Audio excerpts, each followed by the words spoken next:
Lo que ocurre en nuestro país en los últimos 50 años, las 5 décadas, es que se evoluciona de un modelo de sistema sanitario, de modelo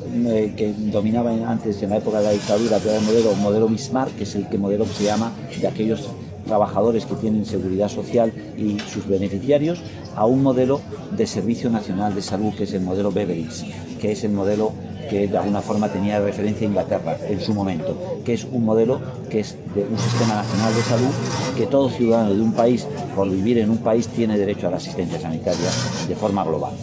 Esto es lo que evoluciona en nuestro país en el transcurso de los últimos 50 años. Se va creando un sistema muy rico, con mucho componente fundamentalmente público. El peso de lo público en nuestro país ha sido más del 80% público y solamente un 15 un 20% privado en los épocas anteriores, y con una estructura organizativa muy potente de atención primaria, de hospitales muy bien montados y bien formados, y de profesionales que se formaron con una modalidad de formación, modelo MIR, que llamamos nosotros aquí en España, modelo medicina de residentes formados durante 4 o 5 años en su especialidad. Bueno, ese modelo se había conseguido ir configurando a partir de la democracia de nuestro país, la Constitución del 78 y luego la ley de Sanidad del 86. O sea, los hitos más importantes es la Constitución nuestra de España y la ley de sanidad que sale a raíz de la Constitución, que es la del 86. Y de ahí van saliendo normativas que van haciendo la posibilidad de crear este Sistema Nacional de Salud, que se autonomiza, es decir, que se distribuye, se territorializa en las comunidades autónomas. Pero cada comunidad autónoma tiene que hacer la atención global a su población, con buenos recursos. En realidad, y eso, cuando se establece la financiación por sistema de los impuestos, es justo en el año 1999, que es, digamos, el hito, el momento histórico en donde pasamos de un modelo de seguridad social fundamentalmente a un modelo de sanidad pública universal. En 99 hubo tiempo difícil para que se extendiera bien, pero ese es el momento. Y en el 2011 ya se consigue casi cerrar todos los flecos que quedaban, hasta que en el 2012, un año después, con la victoria electoral del Partido Popular en las elecciones del 2011, entra la línea más dura de reconversión del sistema sanitario de nuestro país, que es lo que hemos dicho antes del Real Decreto. Pero ese Real Decreto está en un marco de una política que se llevaba intentando hacer en los últimos 20 años también, de aplicación de las políticas neoliberales con respecto a los servicios públicos, que es desmantelar un sistema público para que dé entrada al negocio privado, a la mercantilización y a la consideración del derecho a la salud como un derecho mercantil, un valor de cambio y no un valor de uso. Entonces, en ese marco es donde entra la batalla. Llevábamos años ya introduciendo elementos de políticas neoliberales en nuestro país, desde prácticamente hubo... ¿El Real Decreto del 95? No, sí, de la ley 1597. No, 1597. Sí, es decir, nuestro país, el proceso de dar paso de un modelo de seguridad social a un modelo de sistema nacional de salud es corto, porque enseguida, aunque seguía defendiéndose el modelo de sanidad universal, los gobiernos ya desde el Partido Socialista, desde el 1991, que es donde aparece el informe Abril, Martorell, empiezan a aplicar recortes a ese modelo, que se hacen más manifiestas en algunas comunidades autónomas, donde empiezan a aplicar modelos de privatización, porque hasta ese momento los hospitales, el personal sanitario, los centros de atención primaria eran personal del sistema público, eran funcionarios estatutarios que llamamos, personal al servicio de un servicio público. Y la mayoría de los centros que se creaban eran públicos, propiedad pública, inversión pública, gestión pública. A partir de que empiezan a aplicarse políticas neoliberales, en los últimos gobiernos, tanto del Partido Socialista como del Partido Popular, se empieza a desmembrar, desestructurar lo que es ese sistema sanitario, que era potente y muy bueno, que atendía muy bien, con unos niveles de calidad muy importantes y a un coste de los más bajos de la Unión Europea, de los países semejantes a nosotros, y de los modelos de sistema nacionales de los bajos, porque los modelos del Sistema Nacional de Salud son más económicos que los modelos de seguridad social o modelos privados como los americanos. Es decir, hay una diferencia sustancial. Pues en nuestro país se dedicaba a la sanidad pública,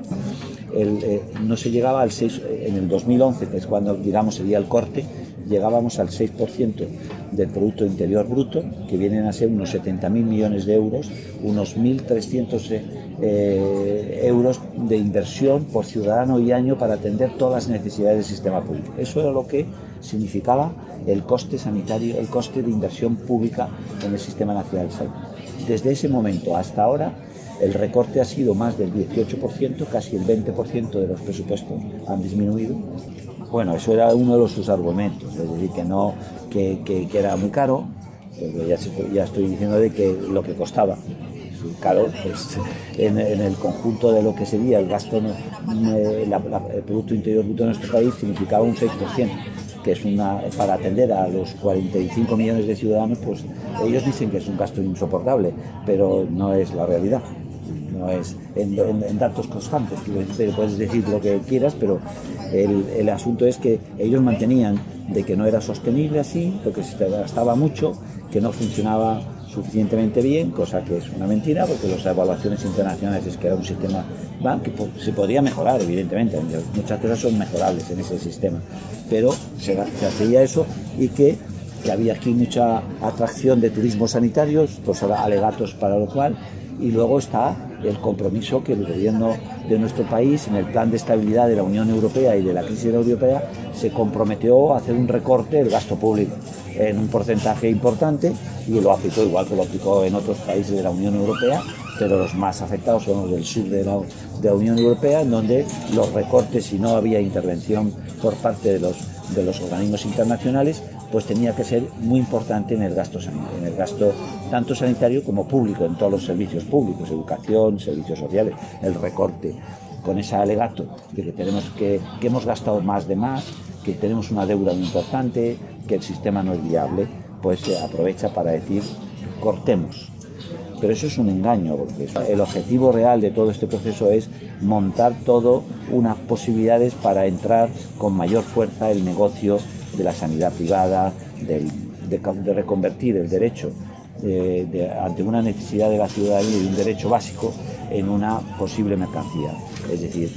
entenderlo como que el que puede se paga, y si se puede pagar más o menos para atender una sanidad, unos problemas de salud que pueda tener. Lo que buscan fundamentalmente es abrir el mercado del sector de servicios públicos a el negocio de las grandes multinacionales, no solo de las multinacionales sanitarias, profesionales, etcétera, sino de las financieras. O sea, los que están entrando con más fuerza en el sistema sanitario de nuestro país son los fondos de inversión de alto riesgo. Son los que están copando en este momento, porque se hacen alianzas estructurales y compran a las compañías sanitarias que están ya haciendo su servicio, y son los que están intentando entrar con capital internacional para sacar de ahí que lo que buscan estos fondos, rentabilidad económica, lo buscan claramente, por lo tanto no buscan calidad, sino buscan sacarle rendimiento. Y pretenden, claro, que la ciudadanía y este país, cuando pueda tener una situación económica mejor, haya más ciudadanos que opten por financiarse por medio de seguros privados, o vayan directamente a clínicas privadas, porque han quitado derechos públicos, han quitado prestaciones en el sistema público, la gente se tenga que buscar salidas alternativas. Y ahí abrir el mercado y los intereses de las grandes compañías económicas internacionales. Ese es lo que ocurre. En realidad, el recorte es desprestigiar el sistema público, abrir campo a la iniciativa privada y a la introducción de la iniciativa. La iniciativa privada no iba a tener campo y mercado si no disminuía el poder y la calidad de lo público,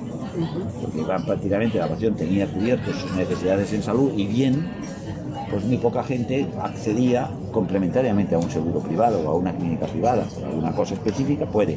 pero al ir deteriorando con recorte tan importante que ha habido en lo público, ¿qué ocurre? Que más gente empieza a decir, bueno, pues aquí listas de espera, ya no me atienden igual, pues me voy a ver si puedo conseguir un seguro, al aumentar. Uno de los únicos sectores de la economía de este país que no se ha hundido ha sido las aseguradoras. Siguen aumentando, aún habiendo crisis y la gente tenga menos dinero, pero a pesar de eso, sigue el sector de seguros sanitarios, de seguro de salud, ha seguido aumentando, en menos cuantía, pero ha seguido aumentando. En la crisis no ha caído, mientras sí ha caído la prestación pública y ha caído la financiación pública. Entonces, el objetivo es ese. La marea blanca es como digo, la respuesta del sector sanitario y de la ciudadanía ante esa agresión que hemos dicho. Esa agresión que es tan brutal hace que un sector de los profesionales se sientan atropellados, se sientan dolidos, se sientan ninguneados, y entonces que plantean una acción de protesta y de movilización, pero apostando duro,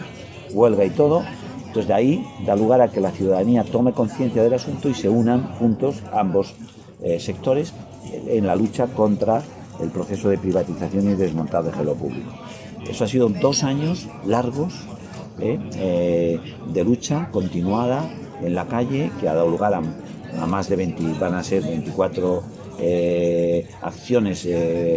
una vez por mes se hace cada mes acciones en la calle, de movilizaciones en la calle, pero se han hecho muchas otras cosas, se han hecho debates, se han hecho intervenciones públicas, se han hecho, y una línea importante de las cosas que se han hecho, aparte de todo esto, acciones en los barrios con los movimientos del 15M, plataformas cívicas que se han constituido, se ha ido estructurando una red de acción social importante con respecto a esto y de sensibilización. Y entre ellos también ha estado muy importante la vía de, que eso es una iniciativa específicamente del sector médico más tradicional, que se constituyó en una organización sindical que se llama FEM, que fue la que presentó las batallas, aunque también se presentaron por organizaciones sindicales, batallas en el mundo de los tribunales, que fueron las que consiguieron en Madrid en concreto parar la aplicación de uno de los pasos más importantes que quería el gobierno de Esperanza Aguirre y de Ignacio González, después de desmontar el sistema sanitario de Madrid de lo público como un baluarte de demostración y de experimentación para el resto del país. Entonces, el conseguir en los tribunales que se parara por irregularidades la privatización de esos 6 hospitales que estaban afectados, con una privatización más extensiva que la que tenían hasta ese momento, porque eran ya modelo PFI, entonces esto lo que querían es externalizar la parte sanitaria de los profesionales médicos y de enfermería, pues eso que se consigue paralizar evidentemente da una victoria y un respiro al movimiento, pero el proceso más abierto que hemos dicho antes, de proceso de desmantelamiento de lo público y de intentar revertir el sistema público hacia un modelo distinto, esto sigue adelante. En lo concreto, fundamentalmente, el recorte en estos años, ha habido un recorte presupuestario, como os decía, muy importante. Se han perdido, se calcula alrededor de 50.000 trabajadores del sector sanitario público, 50.000 en el sector sanitario público de todo el país, eso es todo el país. En Madrid se calcula que ha habido unos 10.000 profesionales, entre profesionales médicos, personal de enfermería, auxiliares. O sea, se ha perdido empleo público, importante, un porcentaje importante. Se ha perdido presupuestación económica en lo público, que ya os decía antes que en total en estos últimos años, los últimos 8 años han sido más de 11.000 millones de euros que los que se han perdido en la financiación del sistema público. ¿Por qué eso da lugar? A que haya restricciones en personal, haya sobrecarga de trabajo, porque los enfermos siguen siendo los mismos, con los mismos problemas o más problemas, porque ha habido más problemas de salud, por la crisis, por los paros, por etcétera. Todo eso se ha ido deteriorando la salud de la ciudadanía y ha envejecido la ciudadanía. Por lo tanto, quiere decir que más problemas, menos recursos. Se ha hecho además que con la disminución de recursos se potenciara la derivación a los centros privados, es decir, ha aumentado enormemente el porcentual de exploraciones de medios complementarios, de radiografías, resonancias, intervenciones quirúrgicas mayores, menores, a centros concertados privados, a centros privados que se les ofrecía esos conciertos. Unos con concursos y otros sin concursos. Se les derivaba a la gente de una forma directamente, como ya ha salido recientemente. Una de las formas que han hecho ha sido que todo el sistema para derivar a los pacientes que necesitan ser atendidos en otro nivel, desde primaria, en hospitales, o hacerle una radiografía o hacer un medio con una exploración ya más sofisticada, como una eco, una resonancia y tal, hasta ahora funcionaba por las unidades nuestras administrativas, derivación a través del sistema interno, y distribución de las agendas de los distintos centros sanitarios para hacer las exploraciones correspondientes. A partir de hace varios años, ya son 4, se constituye lo que se llama el call center, que es un sistema centralizado de control de las llamadas y de las derivaciones. Y eso se lo dan por, no me acuerdo si fueron 30 o 40 millones para 4 años, a una empresa privada que es la que recibe por un sistema informático las llamadas, la información de los pacientes. Es una compañía privada, Indra. Es lo que se llama el call center, que ha sido renovado ahora recientemente. Y esa es la que hace la distribución y te envía a los huecos que tiene de los hospitales o de los centros que pueda tener concertados. Con un sistema que era para derivar no solo las derivaciones así básicas, sino también las derivaciones para cirugías más sofisticadas. Y entonces eso lo controla un sistema en donde se ponen ya en relación con las empresas privadas que ofrezcan servicios para hacer operaciones de ojos, o de cataratas, operaciones de hernias, etcétera, operaciones de todo tipo, con empresas privadas. Y se hacen conciertos. Y ahora, fíjate, últimamente, recientemente ha salido la denuncia que el hospital de Fuenlabrada, que es un hospital público, las personas que tenía en lista de espera para derivarle, para hacer exploraciones, le han trasladado esa información a 2 hospitales privados del territorio, que son los que están empezando a llamar a los ciudadanos en lista de espera para que fueran y a ofrecerles la atención más rápida en su hospital. Cosa que eso está prohibido, es decir, esto ha sido una de las formas que han hecho para presionar que la gente aceptara, porque un porcentaje cada vez mayor de población negaba, o sea, expresaba su opinión que no quería ser atendido en una sanidad privada, en un centro privado. Y eso daba lugar a que esa gente que estaba en lista de espera le castigaban con pasar a más atrás. Por lo tanto, pues a lo mejor tardaba otros 3 meses en poder ser atendido. Es decir, han hecho un montón de instrumentos, aparte de que es que aunque ahora estemos en este año y empiezan a decir que puede haber recuperación, los presupuestos de sanidad en este momento no se han modificado, por lo tanto todo lo perdido está perdido. Todas las modificaciones que se han hecho, todas las privatizaciones están ahí, con lo cual el sistema está funcionando muy con restricciones, con austeridad, y eso da lugar a un deterioro y a un problema de calidad de la atención. Yo creo sinceramente que nuestro sistema ha sufrido un daño muy serio, aunque sigue siendo el sistema sanitario potente y bueno, pero sí, ha sufrido grave las consecuencias de todo lo que se está haciendo. Recortes en personal, recortes en mantenimiento, recortes en carga asistencial de trabajo, recortes evidentemente en reposición, pues claro, todos los materiales se van gastando, hay que reponer, y eso no se ha hecho. Entonces, quiere decir que en este momento el daño está ahí. También hay que decir que el sistema sanitario necesitaba, aún no esta reforma o por las políticas de austeridad y de privatización, necesitaba un replanteamiento de cómo hacer las cosas. Porque bueno, pues había cosas que ya cantaban, que probablemente dentro del propio sistema sanitario hemos de alguna forma expresado que había que mejorar. Es decir, que ahora estamos en la fase de decir, muy bien, usted ya no sigue haciendo esto, reponga lo que ha hecho mal y nosotros vamos a ver cómo hacemos las cosas mejor,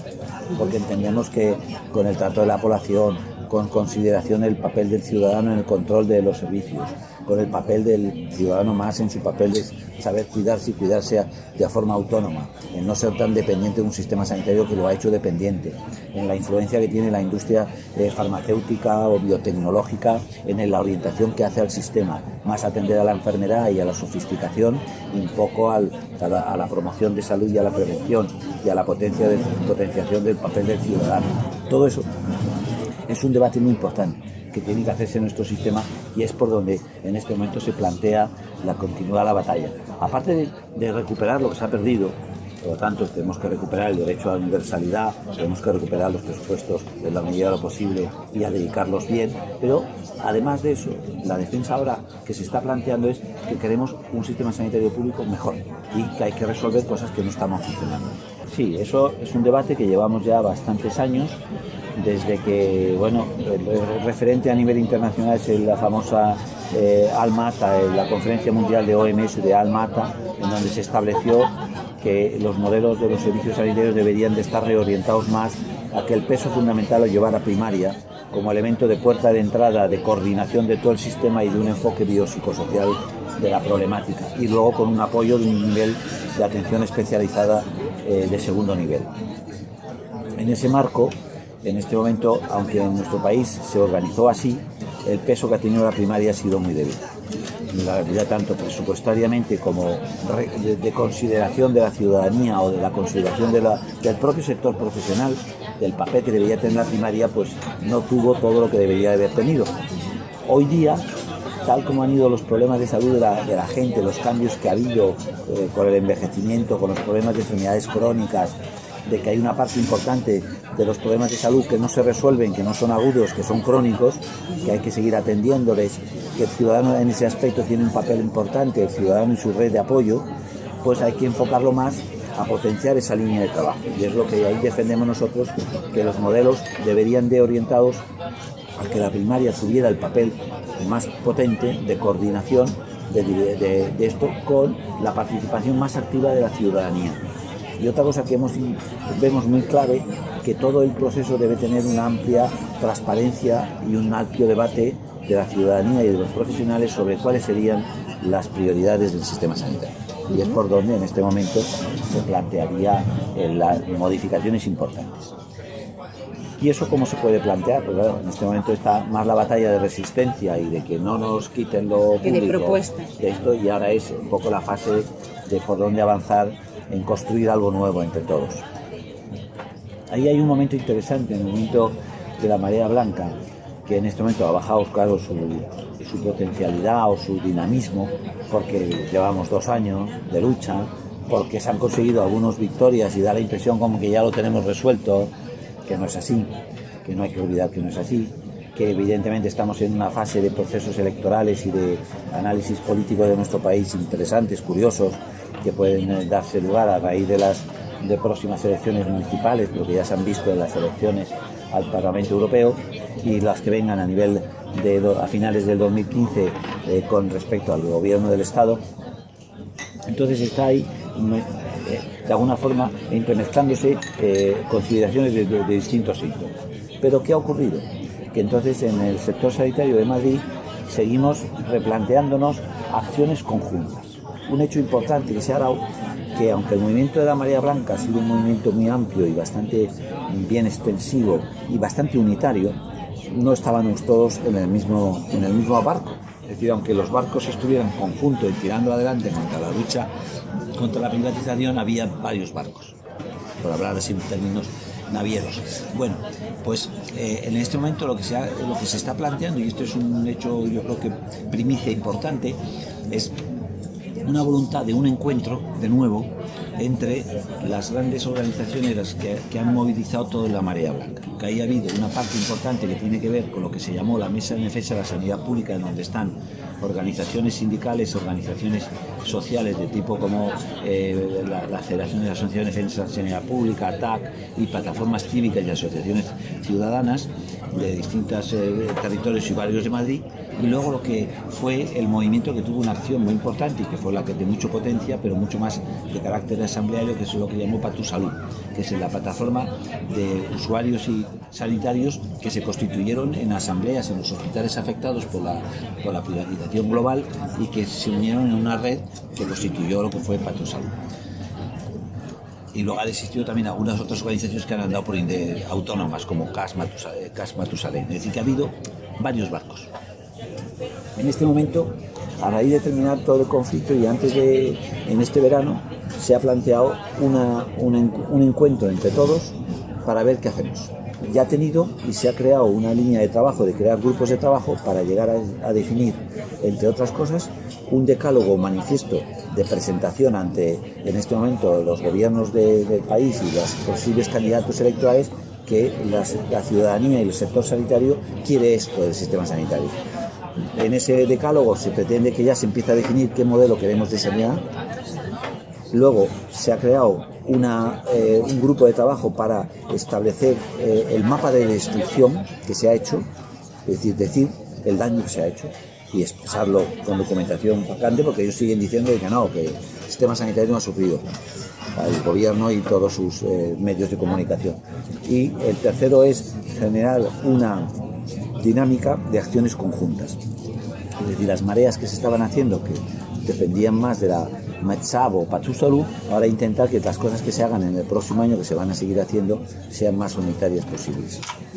Y labores de creado de información y sensibilización a la ciudadanía. Eso es lo que se ha generado como acuerdos para trabajar en el asunto. Todavía no ha salido a la luz pública el manifiesto, el decálogo, que se hará a partir de septiembre.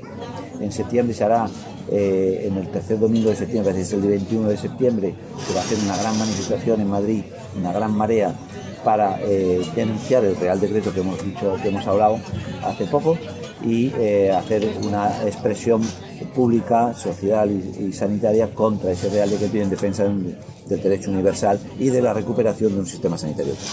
Eso es un poco las previsiones, si todo va bien, y en esa línea hay que trabajarla, porque claro, no deja de haber dificultades, problemas, protagonismos, pero sí que hay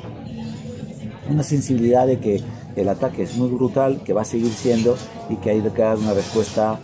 a largo plazo, y además que no quedemos solo en la respuesta de la resistencia o de la lucha contra lo que se ha perdido, sino en la construcción, en la elaboración y en el debate de un modelo sanitario pues más adecuado al momento que estamos viviendo. Esto es un poco la idea. Yo creo que el momento es importante, porque ahí se está entremezclando con lo que decíamos en algún momento determinado, con lo que está pasando políticamente, con todo lo que va orientando desde lo que el movimiento 15M está propiciando en la sociedad a nivel político, las nuevas organizaciones que han aparecido como Podemos o el Partido X. Es decir, que hay movimiento social que da lugar a que hay unas expectativas de que algo puede ocurrir, o por lo menos que puede cambiar en la concepción del actual bipartidismo neoliberal que hay, y pasar a una etapa que pudiéramos generar confianzas de que algo puede ocurrir. Yo creo, no soy pesimista, soy un poquito optimista, pero también cauto, porque creo que la cosa queda mucho por hacer.